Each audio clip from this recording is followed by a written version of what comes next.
I think hair is an accessory and it's a big part of our identity and it should be adorned and celebrated. And I think we had it right, many years ago, centuries ago even, because we had like such unique hairstyles in each region and they're just beautiful to look at and nothing like them exists elsewhere. Salam and hello, everyone, and welcome to the show. My name is Lilly Piper, and as always, I am so honored that you've tuned in. Today's episode is near and dear to my heart. We are going to be talking about hair. Yes, the crowns that we wear and deal with and spend money and time on every single day. In our household, hair is a big thing. By now, you probably know that I have 4 kids and all of them have a different hair journey.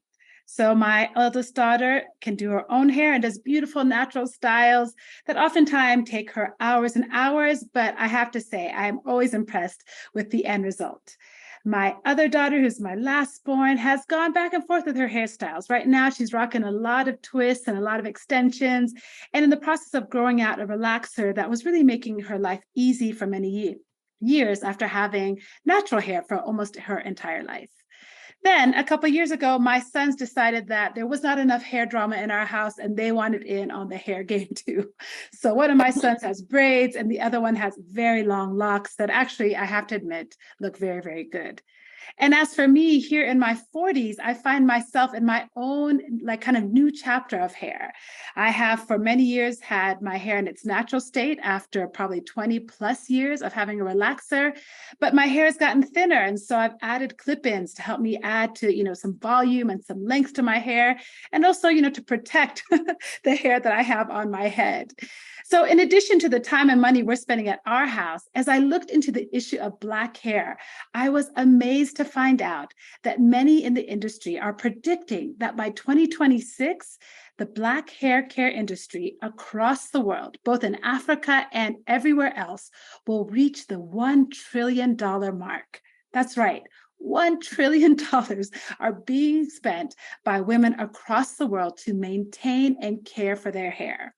I mean, on top of that, hair has really become the way that we understand ourselves, right? I mean, in the continent, hair is an expression of our culture, of our identity. In the diaspora, it's definitely been not only an expression of joy and beauty, but also of revolution and of strength and of power. I mean, hair is everything. Hair is art, hair is beauty, hair is a political statement oftentimes. And on the day-to-day level, hair is also time and money. So to help me navigate all of the ups and downs, the kinks, the coils, the afros, the extensions, the weaves, the sew-ins, wherever you find yourself on the hair care spectrum, is my friend Selam Emiru. Selam is a hair entrepreneur and the founder of the company Glisen. Glisen is a company whose mission it is to empower women to understand, nurture, and love their hair. I just love the ethos of her company. And as one of her clients, I can tell you that is exactly what Glisen offers them. Selam has a background in the tech industry as well. And so she's combined her passion for hair and her background in tech to really offer services to women to help them really find a path that works for them and their daily lives. She has invested years of research and wisdom of the hair care industry and now is offering that to clients in a very easy to use platform called Glisen, which you're going to hear a lot about in this conversation. So I am really excited about this conversation, and I think you'll really enjoy hearing from my friend and the founder of Glisen, Selam Emiru. Selam, welcome to the show. Thank you, Lily, for that very warm welcome and introduction. Very happy to be here. I'm so glad that you made time. And, we met a couple of years ago in Nairobi, both part of the Habesha community here. I think we met in a creative space. But eventually I started to hear about the fact that you had this company that you were launching about hair. And I was immediately drawn. I think I DM'd you right away and said, please book for me and my daughters. And I loved every part of our work with you, both the personal attention, the thoughtfulness, the time you took to understand not only what we were using and where we wanted to go with our hair, but also, what we could do, what was possible for us. And so tell us a little bit more about the Glisen story and why you decided that this company was a necessary next journey for you. Thank you so much. So Glisen started as a passion project. Really started with me trying to figure out my own hair. Growing up in Ethiopia, we outsourced our hair care to hair salons, and women would come to the house and braid our hair.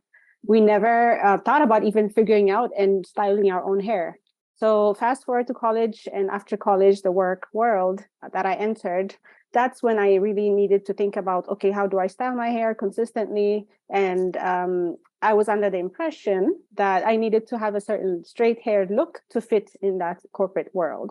So I was straightening my hair, traveling a lot. It was very hard to keep up the straight hair when traveling. So there was a lot of frustration, angst, nervousness, just a lot of energy, emotionally, mentally, financially, to spend on trying to figure out my hair for the next week that I'm traveling. So I needed to really understand my hair better in order to style it and be happy with it. I was watching as my hair got thinner because it was getting straightened so much. So there was a time where I moved from Chicago to Minneapolis after I got married, and really had a lot of time there trying to understand my own hair. This was many, many years ago, before the natural hair movement was mainstream. So there were a handful of bloggers that would share their learnings and go exploring and share what they find out in the market, or even experiment with their own home products. I started following them, experimenting myself, trying on new products, methods, tools, really just getting down to the science of hair and why my hair was acting the way it did. So whenever I'll go back to visit friends and family in Chicago, every few weeks, people started noticing that my hair started looking better. It was fuller, shinier, and they started asking what I was doing. So I started sharing what I was learning. And then that circle grew from friends and family to friends of friends to people I didn't know, hearing about what I was doing and wanting answers because there just wasn't enough information out there for them. So I realized that this is really a big problem. Around that time, we also left the US and started moving around with my husband. And also started a family, and we lived in Albania, then Zambia, then Kenya, and now Uganda. And in all of the countries that we lived in, I realized that the hair care conversation was a topic that always came up in social circles with women. And most of the time, it's women being frustrated because they can't find a product that they liked, but now they're out and they can't find it in the current market, in the local market, or they love a product and they are bragging or raving about it. And then friends would buy that same product, but it wouldn't work the same way. Then they're frustrated. So then we would discuss that. So I realized this issue of women not finding the right information, Black women with textured hair, not finding information of products, was a global issue. It wasn't just a US issue or an Ethiopia issue. It really was global. And that's when I set out to found Glisen, which fills the gap, the personalized hair care and advice gap that still exists today. So when I started, there wasn't enough information. I had to do a lot of research. Now there's so much information and so many products out in the market because the natural hair care industry is quite lucrative. And now women are inundated with products, ads, and advice and videos, but they're still left dissatisfied because they keep buying products that are not cheap or trying tricks and methods that still don't work for them. So I felt like what was missing was the personalized piece. So the Glisen distills information and only presents to you things that are relevant and useful to you. The way we do this is via our platform, which is a tech-enabled platform. Women are invited to tell us about their hair via a quiz. Then they create an account, and then they have access to their own personalized hair portal or a page where they have very, very personalized and tailored information for them. So this is routines of what to do daily, weekly, monthly, etc.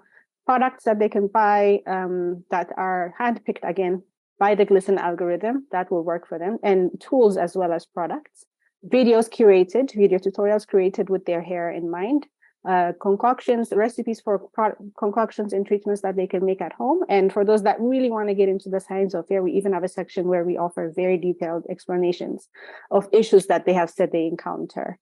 On top of that, they can always chat directly with me. There's a provision. So that's Glisen in a nutshell.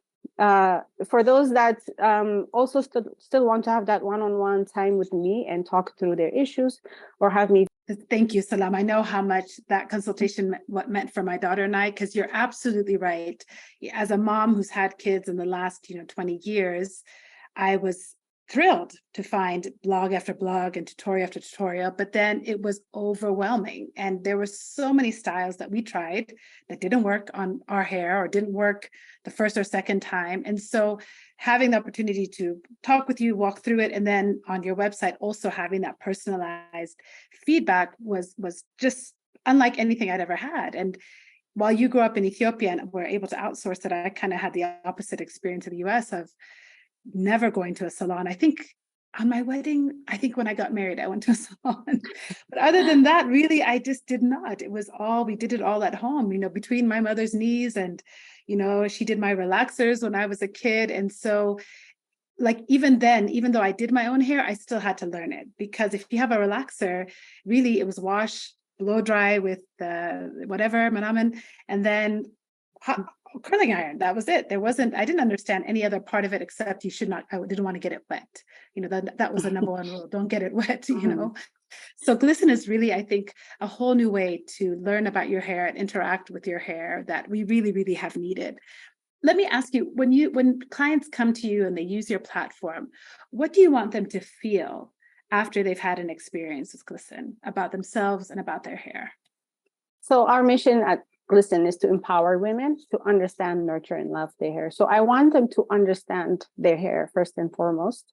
And that understanding and that information will empower them. Once they understand your hair, then you can make choices based on information and not based on some marketing gimmick or friends saying this product works or this way is the way. So that's my number one goal, is to empower women with information. Mm-hmm. Can you remember a time, either growing up or recently, where you got your hair done and it changed how you felt about yourself? Like, is there a hair story for you that really, comes to your mind when you're working with clients, that kind of is a North Star for you or inspires you to keep at the work that you're doing? I think, and this is sad because it shows you how much we seek validation outside of ourselves. But I think when I finally worked up the courage to wear my hair natural in a corporate setting back in the US, and my supervisor at the time was like, "Wow, your hair is gorgeous. How did you get it to do that? It's beautiful. How come we've never seen it like this?" And I was like, "Wow, I mean, I guess she's right, So that sticks in my mind because I spent so much time trying to look a way that's not even natural to me. And this is really what's resonated even with others beyond me, was my natural look. I think that's one time. And another time is very recently. And this one is, I dyed my hair recently after not dyeing it for a really long time. And it was first jarring even for me because I have such like jet black hair, to have this very distinct look now with the lighter colors. It looks good, by the way. I like it. Thank you so much. Thank you. And it brings joy to me because a lot of my followers and people I interacted with and they said, "Oh, we've been wanting to dye our hair, but you never dye your hair. So we felt like that's a bad thing. And now that you've dyed it, we're going to dye." Like I had that like collective feedback. It's overwhelming. It's very interesting. And I was like, wow, I guess I didn't realize I was sending the message of you should not enjoy your hair, maybe. And so it brings me joy to see now that I'm letting people know hair is meant to be enjoyed. As long as you know how to care for it and you know what you're getting into and what it comes with, it's okay to experiment, dye it, cut it, perm it. Really, the information is what I'm about. And then once you're informed, you can make those choices. So when I realized that I am empowering women to see me and say, okay, you know what, we can enjoy our hair too. It doesn't have to be gloom and doom and this burden that we have to carry. It's also meant to be enjoyed. And that's really a shift, even in my mindset and in Glisen's also ethos that we are now like publicizing in 2023, is this ease mentality that it's really meant to be enjoyed. I like that idea of ease. Let's talk about that a bit. Why the word ease? What made you want to shift and focus on that? So with myself personally and Glisen, we're always learning and evolving. I think with the more information, the more research is done, and the more experiences people have, that shapes our opinion of what is and what isn't, or what works and what doesn't. And after years of my experimenting hair care methods on myself, there was times where I had a heat limit of only 2 to 3 times a year where I would heat style my hair. And so there was this idea that if you are going to go natural or go on a natural hair journey, you must do these 10 things. Wash day is like starts from the morning or even the night before with a pre-poo treatment. Then you do this, do that, detangle and wash and condition, and it can take hours. And you really have to plan around it or plan for it. And so there was this idea that natural hair had to be this task, and then you have to make time for it, you have to invest in it. And over the years, I've realized that there are things you can do to condense the time. You don't have to do everything all the time. And this ritual around natural hair brings joy to some, but for some, it really is a burden. And for those that want to save their time and do something else with their time, there are ways to achieve that. And so we've decided as Glisen as a whole that we really want to talk about ease. We all have a lot going on, and we have different seasons in our lives. And so sometimes you may have the time and energy to want to just delve deep into it and do everything you want to do. But there are seasons where you just don't have the time, or you just don't want to, and that's also okay. So we are saying it's all about ease. You pick and choose what works for you and what brings you joy, and it's going to be okay in the end. I love that. Okay, so I'm going to ask you 2 questions specifically about that. Okay, first of all, is there a way to bring ease to all of our lives that is universal, that we have all kind of missed out in this 10-step natural hair, pre-poo all day era that we've been living in? Is there like a quick cheat sheet you can give us to bring us all a little more ease? I'm all about personalization, so I don't like to give blanket. You don't like to do this. I had a feeling. But the idea is really hair is made up of protein. Once it comes out of your scalp, it's dead tissue. It doesn't have life. And so if you see a product that says it's going to mend your split ends, it's not true. It doesn't matter how long you keep that thing on your hair. The split ends are split. They're not going to bond again. So, and you wouldn't want them to, you just want to cut it and just nourish the rest of your hair. So I think ease is like you're also seeing through those things. And again, without knowing each person's situation, I can't say, oh, this is going to save you a ton of time, because you might have a scalp issue that really does need attention, or you may have volumes of hair that will really just take longer. But if you come on our platform, we will be able to give you that advice. That's fair. No, I appreciate that. Because, I think as women with textured hair, I heard you say that earlier. So let me use that phrase, because women with textured hair is maybe a better way to capture the clients that you're working with and the women across the diaspora. Our needs are diverse as where we are. The water that we have coming out of the pipes here in Nairobi, I'm sure, are different than what you're getting in Kampala. That will affect our hair. My diet, and it's going to be different than your diet, your genetics. So all of those things will, feed into it. So the more we know, that knowledge is power and will help us, do better by our hair. So that's a fair statement. One of the things that you have done on your platform also is offer us a lot of research. And you have a study that you've just put out on your platform that talks about how consumers are spending in the region, in Ethiopia and Kenya and elsewhere. And when you boil that down to just what they're spending on hair, so there's lots of spending happening, but when we look at just hair, I believe I have it right, that it's about $500 million. $500 million of women in Kenya and Ethiopia are spending on hair care products.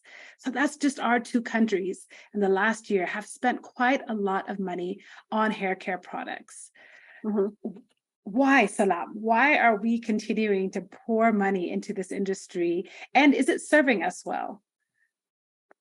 It's starting to, so the global hair care industry, and I think most of the major players are out of the US, are starting and have, they're not just starting, but in more mainstream ways, are now, hiring chemists that have the hair that they're formulating for, have leadership, women in leadership that understand the target market. So I think we are starting to be served well. When it comes to the money that is spent, hair is a big part of our identity, and whether it's in the US or here in East Africa, I think women in beauty, hair and beauty is a big category. Cosmetics is a big category for e-commerce or even retail.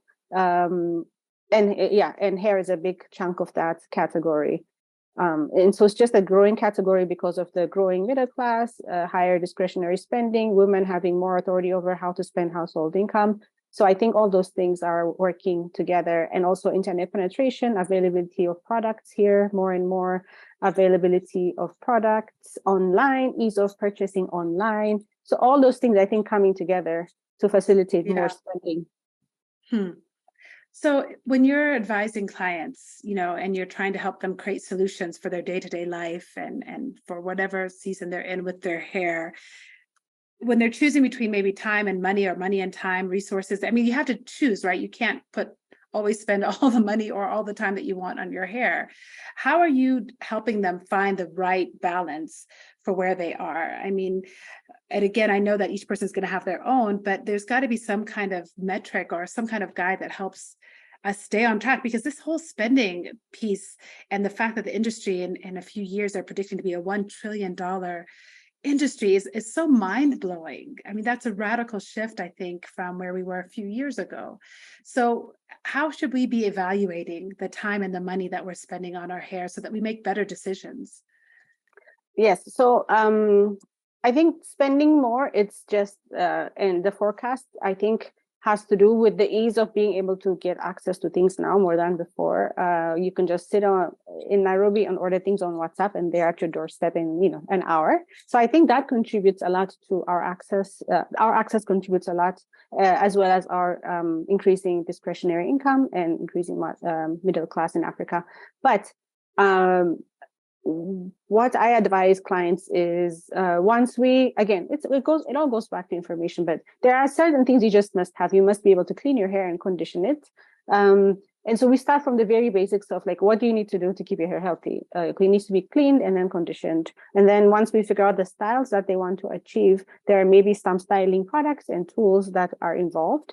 That's the basic. After that, it's a choice if you want to experiment with new products or new styles. And when we empower women with the things that they need to look out for in products, once they understand, you really don't need 20 products. You need something to clean it with, to condition it with, something to style it with, maybe maintain the style.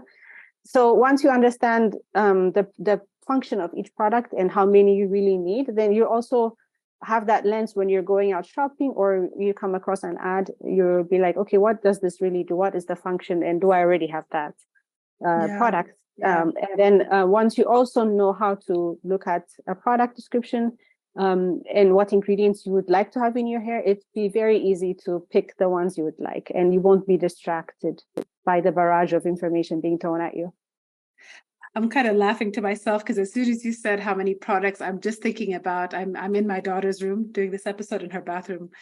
It's just over here. I'm just thinking about how many products are in there right now, and how and at the end of the day, we're always fighting for the same 2 or 3. And I'm looking for it. She's hidden it and back and forth. And we're always fighting over the same brush, but you're so right. We buy stuff because we think it's going to solve all of our problems. And the fact of the matter is we just don't have the knowledge. We just don't have the understanding of how our hair works and what it actually needs, which really brings me to this bigger question of the context in which we are sitting with our hair, right? It's societies that we're sitting in, the cultures that we're in. And we both are part of the Habesha culture, and at least in Addis Ababa and in the circles that we're in the diaspora, hair is a big deal. It's definitely representative of how you feel about yourself. And I think we have some codes, maybe some cultural codes about what kind of hair is acceptable for what. Have we overdone it in our Habesha culture in particular? Maybe we should speak only to that one, since that's the one we're a part of, around the value we place on having our hair coiffed and curled and perfected. I think hair is an accessory and it's a big part of our identity, and it should be adorned and celebrated. And I think we had it right, many, many years ago, centuries ago even, because we had like such unique hairstyles in each region, and they're just beautiful to look at, and nothing like them exists elsewhere. I think in the recent few decades, you're right. there is this standard way that every woman needs to look to be in a professional setting or to attend an occasion. And it seems that because the labor is so cheap and hair care services are available everywhere, it's a part of your routine to just get your hair done. And I'm not sure if much thought is even put into it or intention about oh, should I explore another look, perhaps my own natural hair? I think it's so ingrained in our recent culture that you wake up, you get your hair done every week, or even maybe even more frequently, because it's just such a big part of our routines that I don't think we even stop to think. But without knowing it, we've all become to look alike or very similar in how we style our hair. And yes, I think it still persists today. And now with other styles and with social media and just access to trade and import things, I think more of that is being perpetrated. But I think there's a group of women, even younger generations, that are starting to really nurture and style and wear their natural hair in braids or in curls and afros. Yeah, I definitely I'm seeing that a bit more, but I definitely grew up in the era where the longer the better, the like straighter the better. And honestly, that really impacts on your identity, right? It becomes the way that you see yourself in the world and the value you place. And it's not just the hair, it's I think Habesha culture, and I will just say this from my point of view, overvalues beauty to the point where it really becomes how we interact with the world and place again worth and value on things that I think is hard. And as somebody who's raising daughters in particular, I found it challenging to navigate when we go back home and we have these conversations and we go places, and what's appreciated about them might be their hair, or what's appreciated about them or commented about might be how they look, as opposed to the conversation they're able to carry or something else. And so I don't know, Salam, as you're raising your own daughters, how are you navigating what our culture has done well and what our culture hasn't done so well around ideas of beauty and hair and how it translates to identity? So I'm thinking, as you're saying that, I am thinking back to my upbringing. And I think like when you're in a school age kid, you just get braids or like a ponytail. That's it. Yes. And then as soon as you graduate, now you're just transformed into a woman, and then you have to get your hair done. It's like, it was very interesting. And then we do have songs about like, oh, her hair has grown, it grows long down her back or something. I mean, so yes, it's been ingrained in us that this is like the look you should aim for. And you're right, it's up to us now to ingrain in our children that is not really the one standard of beauty in our household. I mean, hair is a big part of my life and my family life. I have 3 girls, no boys. And not to say that boys don't style their hair, but I spend a lot of time on hair because of the 3 girls. So we have a routine around it. And what I want to show them with my actions is that I'm enjoying my hair, I'm experimenting with it, I'm learning to take care of it. But in the end, it brings me joy, and I'm not struggling or like striving to look different, or I'm not spending so much time that I'm exhausted from it. It's a balance. So I'm trying to show them that and do it with them. They're a big part of Glisen. They're my biggest cheerleaders. They even give me content ideas. They edit some of my content on Instagram. And then when we do their hair, we have routines around it and rituals. It's usually Sunday afternoons. We like to spend it together. They decide who goes first, second, third. I have an album on my phone where they pick braid styles from, and then we either listen to a podcast or watch something together, or they read for me as I do their hair. So I want them to spend that time with me, but also learn about their hair. Whereas I grew up, someone doing my hair, all I wanted was just to be done so I can get back to playing. Right. So I don't want to distract them from it. And then they grow up one day and I'll have to deal with it. So I want to make sure that they understand their hair. And the oldest one, when I was braiding her hair this past weekend, asked when she's going to be able to start styling and caring for her own hair. And I'm so happy that she's come to this point where she wants to own the caring of her own hair. And so now we've agreed she's going to start doing that That's soon. beautiful. Yeah. So yeah. That's beautiful. Yeah, that's really, like you said, that joyful ritual, that joyful tradition is something you're introducing, which is so powerful. I mean, I think we had a similar kind of Sunday ritual when I was a kid, but I think again, growing up in an era where it was more of a struggle, I also wanted to just be done with my mom doing my hair, but this kind of changing the atmosphere around it, where it's not a struggle, where it's a conversation, it's one-on-one time. That's quite beautiful. That's quite Yeah. beautiful. But I will mention, if I may, that as much as I try to project this into them, that it should bring you joy, you should know it and nurture it and love it, they do see other styles, and they want to, especially the youngest one, wants the hair sometimes to be straight, or she doesn't articulate it that way, but she will just say, I want it to be longer and not come up like this. So she is noticing different hair textures at school or on TV, and she is wanting, and it's okay to want these things or even wonder about them and even try them out. I just don't want her not liking her natural hair. And so when I ask her how she wants to style her hair on those weeks that it's not braided, she has all these very interesting things she wants to try. And if I have time, I do, I do want to do those things for her. She'll be like, I want one braid coming down this side, tie on this side, leave this one down, put water over here. And I love that for her. So I want her to experiment and know that her hair can do so many things. And that it doesn't have to look one certain way.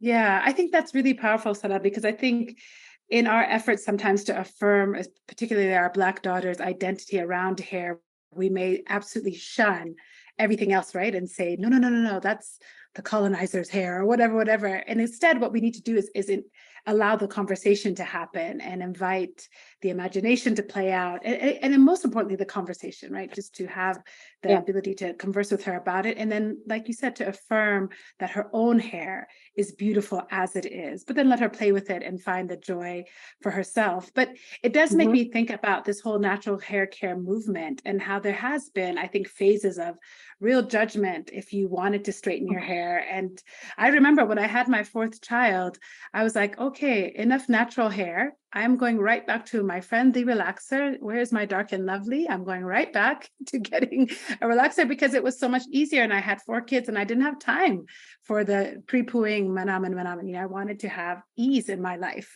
That was how I was going to find it. And so what are you seeing around the current trends around natural versus relaxer? Because it seems like relaxers are making a bit of a comeback, or this thing called Texlax or something.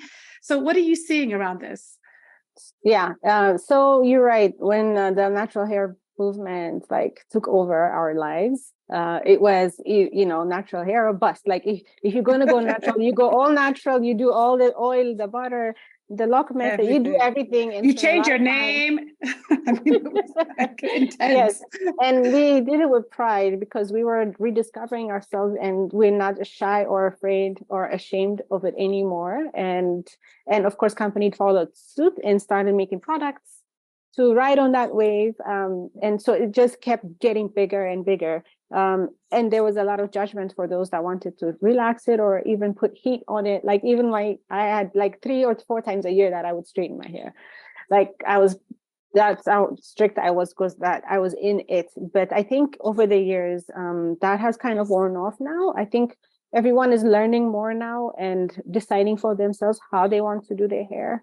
And so that's worn off. And I think also it's fatigue. The natural hair fatigue has set in, and women are just tired of this 10-step wash day routine. So I think it's a combination of realizing and wanting to choose for ourselves, but also being tired of the routine because it's not for everyone. So I think relaxing and texlaxing, which is texturizing, which is letting the relaxer just stay much less time on the hair. So it gives a more of a wavy or relaxed curly look versus a bone straight look. So those are making a comeback because women are realizing they just don't have the time and patience for it. Or have chosen from a place of empowered knowledge that this is the route they want to take. And maybe, it's also a season in their lives where they don't want to spend that much time on their hair. Or maybe they just like the straight look. It's fine. As long as it's coming from a place of empowerment. Yeah, that you're right. Exactly. As long as it's coming from a place of empowerment, which makes me think about your earlier story about your boss and, the decisions we sometimes make because we think that's the standard we have to fit into. And all along we had choice, we had power. And now for sure in 2023, I'm definitely seeing the vibes from the generation alongside us, right behind us as 100% moving in the direction of like, this is acceptable. Even I'm embarrassed to tell this story, but my daughter loves to wear her hair and my oldest in like cornrows, just simple cornrows. And it's really pretty on her. It looks like I do, just like simple cornrows. And I would tell her that it actually looked like prison braids. I'm like, you're just wearing your prison braids today. It just looks so whatever. So terrible. And then I saw the other day an ad for, I think it was for Dior, where Zoe Kravitz has her hair in simple cornrows in the Dior perfume ad. And I was like, oh, I felt so like, I was just thinking if Selah sees this, she's going to call me out because all these years I've been telling her how I think that hairstyle, but she's an athlete, she's a student, she's busy. Like, she's like, that style protects her hair. She likes how it looks and it works for her, And so I really had to catch it. I catch it in myself all the time, this idea of like, what's presentable, what's right. And anyway, yeah, and we're all unlearning and evolving and growing. All of us. Thank you. You're so kind. I'm going to tell her that next time. I'm just evolving, just to let me evolve. So, let's talk a little bit more about the kids, though, because, another category I think that of kids and families that really are wrestling with the hair thing are families who are blended or have biracial families, or even simply their kids' hair texture is different than theirs. In our family, I'm Ethiopian, my husband is biracial. We have 4 kids, and I'm telling you, all 4 kids have 4 different hair textures, and none of them is like mine. And there are a lot of families like that who are wanting to do right by their kids, but are overwhelmed. And so sometimes opt out or outsource it to somebody else. What are you seeing with your clients, and how do you help them navigate that space when they don't have that, maybe Sunday ritual with their child, or don't have that bond with their child because their own experience with hair is completely different than their child's? I do have such clients. I've had them in every place I've lived. It's like you said, either blended families or just having different texture than your own, or adaptive families that have children with very different hair textures. And I think when something is unknown, you're constantly feeling fearful about how to approach it or tackle it, especially when it comes to hair, because it's such a big part of our identity. But when it's not treated right, it can hurt. Like if you detangle a child's hair without the proper products and tools, it's a painful experience. So you try to avoid it or outsource it. So it can bring a lot of angst and anxiety. And with my clients, I really try to equip them with enough information, with not overwhelming, on how to get started. Really, it's mostly about the detangling and finding the right products. That is like 50% of the battle, because the children are always thinking it's going to hurt my hair. I don't want to get my hair done. But if that part is taken care of, the rest can come slowly. So I think, again, it goes back to finding the right information. Based on that information, now you're armed to even find your own products or use a service like Glisen to hand-pick products for you, hand-pick products for you. So I think it can be overwhelming, scary, because it's unknown. It's a different group of women that talk about it than you, perhaps. And so you're not sure what words to use and not use. It can be very, very nerve-wracking. So I advise women that are dealing with this to seek information. Glisen has great information, or other sources as well. Once you are informed and can understand the science of hair and can identify the type of hair your child has, then you can find the right products and tools also, and make this process simpler and even create joy around it eventually. There you go. And even create joy. Yeah. So, to all of those other parents out there, fathers, mothers who are trying to get this right, it is possible. It is very possible. Glisen.me, Glisen.me. Stop there, at least as a first step to understanding, your child's hair. And it has such a big impact on their identity, such a big impact. Just even the other day, somebody who I met for the very first time said to me, where are you from? And I said, oh, I'm from Nairobi. They're like, no. I was like, oh, well, okay, I'm Ethiopian. And they're like, I knew it because of your hair. And it just really made me think, hair it's so big a part of our identity that we do want to get it right for our kids. And of course, what I didn't tell him was like, these are half clip-ins, by the way, so I could be from anywhere anyways. But anyway, it matters. It matters for our kids, and we have enough resources now, I think, to get it right. So Speaking of kids, should we bring on some of the Emiru clan and see if they want to give us some answers to some hair questions? Sure. Let me go get them. Okay. Hi, Leila. Hi, Naomi. Hi. Thank you for coming on to Salam and Hello. Can you believe there's a podcast named after your mom, basically? It's called Salam and Hello. So we've been talking about Glisen today and about hair and how to take care of it, but also how it makes you feel. So I want to know from both of you, what has your mom taught you about your hair? Who wants to go first? Wait. Go ahead.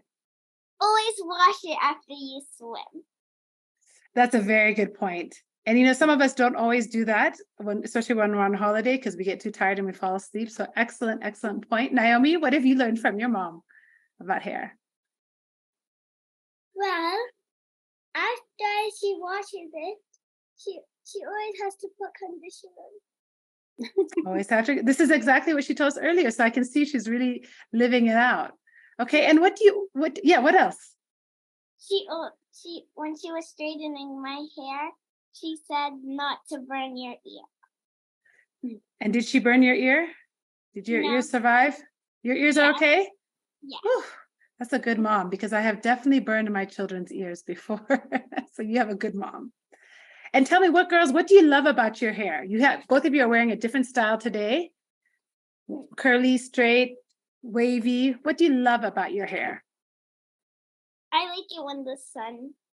I like it kind of looks like when I dye my hair when I'm in the sun a lot, because it turns brown like her. Of the 3 girls in the family, who has the best hairstyles? Who gets the best hairstyles on Sundays?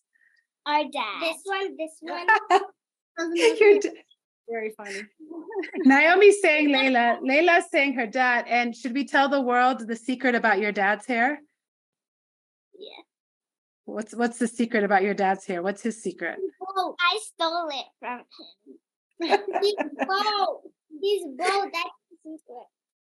That's the secret. That might be the best way to be. I mean, with 4 ladies in the house with a lot of hair, that might be the only way he can survive, actually.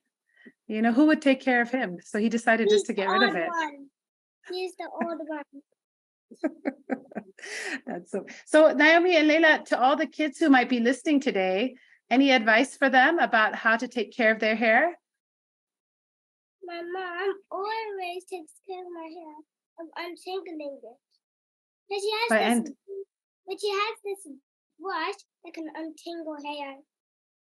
Okay. And is it painful? Yes, a lot. Especially the green comb. What about the brush? The brush feels like The brush is okay? it's just somebody pulling your hair lightly. Exactly. Exactly. Thank you, girl. Thank you, Naomi and Layla. Thank you so much for answering a few questions for us. You're welcome. I hope to see it. It can make anybody's hair color. Thank you for interviewing us. It's such a pleasure. Such a pleasure. I hope I see you soon in Nairobi. Hope to see you soon. Or Kampala or Addis Ababa. Somewhere. Where do you live? Where are you now? Nairobi. We used to live in Nairobi. No. Yeah. So I need to wrap up. Gone. They did. I showed you. Where they did? Yes. You did, but you didn't listen to it, but I showed you on my WhatsApp. All right, let's go. I need to finish this up. Thank you, girls. Thank you, girls. Thank you so much.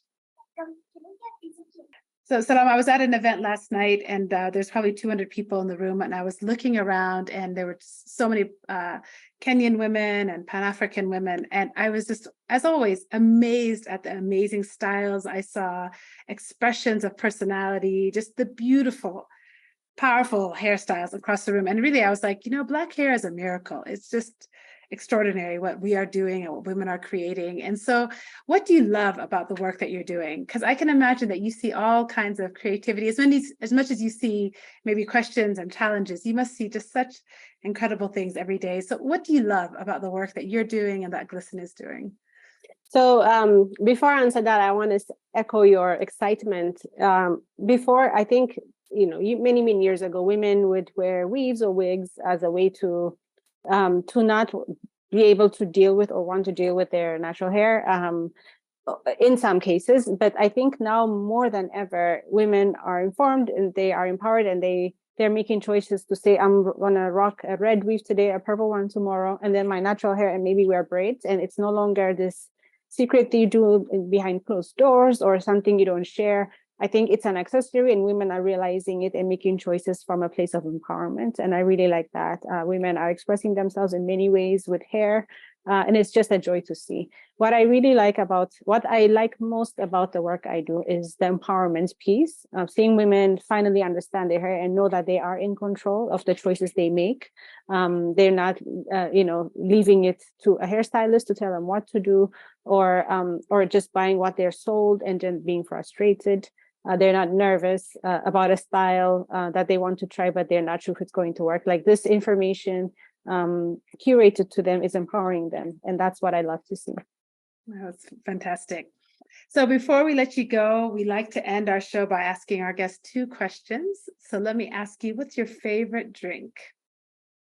My favorite drink is coffee. I'm a big coffee drinker. I love my coffee, Ethiopian coffee. But there is a Kenyan coffee brand that we love that we've brought back here to Kampala with us.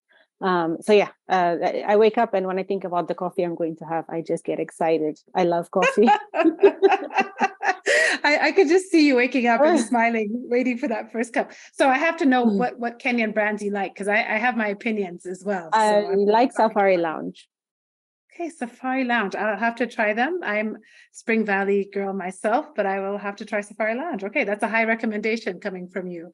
And Selam, as we close, tell me, what is bringing you joy?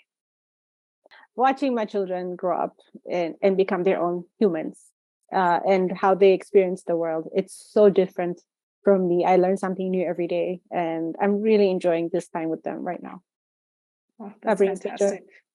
Oh, thank you. Thank you for the work that Glisen is doing. It's just so fabulous. I love the time that we're living in. I love it for our kids that there are companies like Glisen and individuals like you that are helping us feel empowered and in control, I think, of our own well-being. And so thank you for the work that Glisen is doing. And thank you for sharing it with Selam and Hello. Thank you so much for having me. This was so much fun. And thanks for the work you do, bringing our stories out. Thank you, Selam. And you've always been such a generous friend, sharing contacts and information with me all the time. So I appreciate you, Ede. Thank you so much. Likewise. Thank you. Thank you. And listeners, we would love to hear from you. So if you have some thoughts, please reach out and let us know. It's lily@selamandhello.com, or you can reach us on all of our platforms. It's simply @selamandhello, and that's Selam with an E. SELAM at hello and hello. And of course, please check out Glisen. It's GLISEN.me. You can find their services, and some of the services that Selam was mentioning earlier are free. So please check them out. Look at the research they're doing, the services they're offering. I think it's so worth your time. And lastly, we would love it if you would rate or review us. That really helps our show reach more people and, get some more partnerships, hopefully. So please rate and review. We would be so grateful. And until we meet again, have a great week. See you soon.